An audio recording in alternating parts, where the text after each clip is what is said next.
अनसुईया माता राम जी को भी कहती है, हे राम, आपके द्वारा इस पूरे नरमंडल को हमें एक संदेश देना है।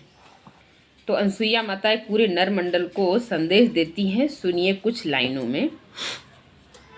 हे राम, तुम्हारे द्वारा कुछ जग को संदेश सुनाना है। कर्तव्य पतित नर मंडल को किंचित उपदेश सुनाना है, कि तुम्हारे ही द्वारा इस नर मंडल को हमें उपदेश देना है। तो उपदेश क्या है पुरुषों के लिए? नारी समाज को पुरुष वृंद अपनी संपत्ति समझते हैं। है खेद कि अपने को ऊंचा हमको वो नीचा गिनते हैं। ये खेद है माता अनसुईया को।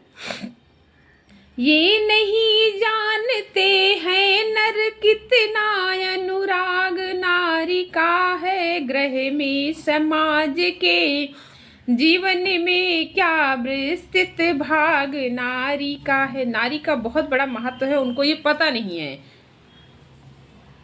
अर्धांगिनी की पदवी देकर झूठा सत्कार कर रहे हैं।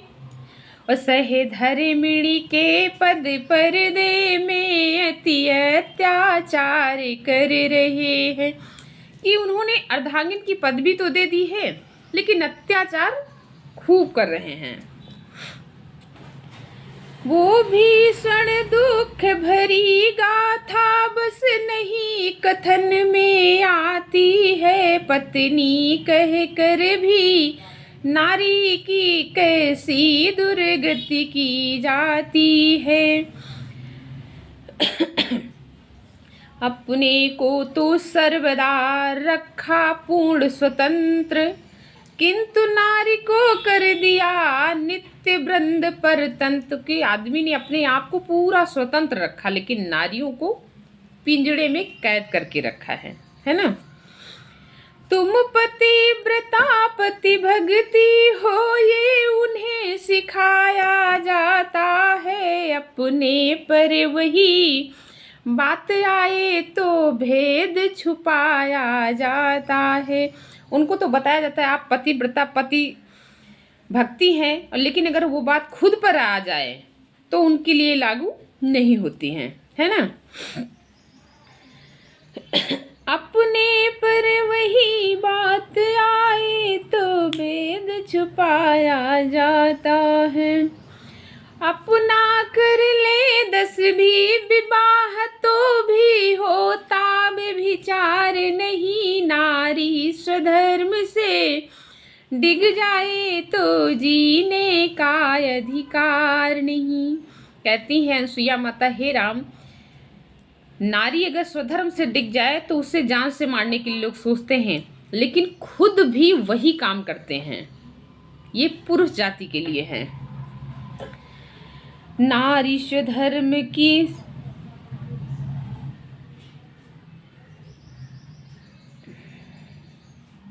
नारी स्वधर्म से गिर जाए तो जीने का अधिकार नहीं।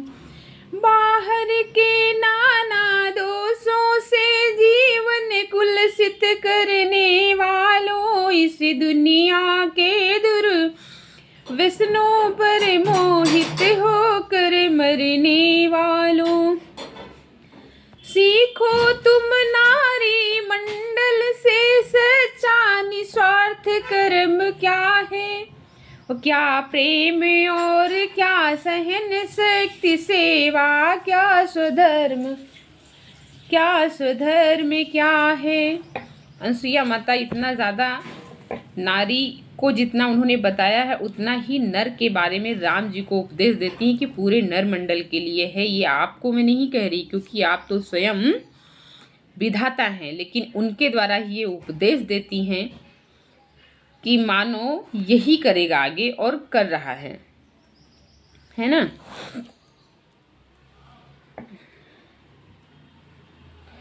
अनसुईया का सिया से जब तक रहा मिलाप, अत्रि भी कहते रहे ये ही वार्तालाप, कई दिवस तक रहा यूं सम्मेलन संवाद। विदा मांग कर एक दिन चले राम शहलाद, सीता लक्ष्मण के सहित रघुकुल कौरव चंद। नित्य विचरते थे वहाँ इसी भांति स्वच्छंद।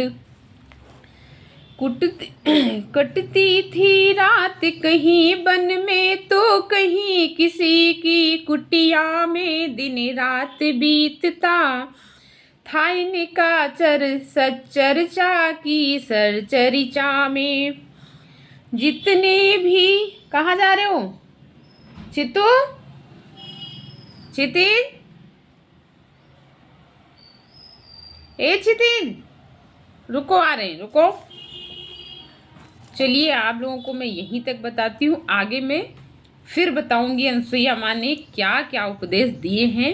अभी तो हम दोनों के लिए आप बताया है कि जितना नारी के लिए है नर के लिए भी वही चीज़ें लागू होती हैं।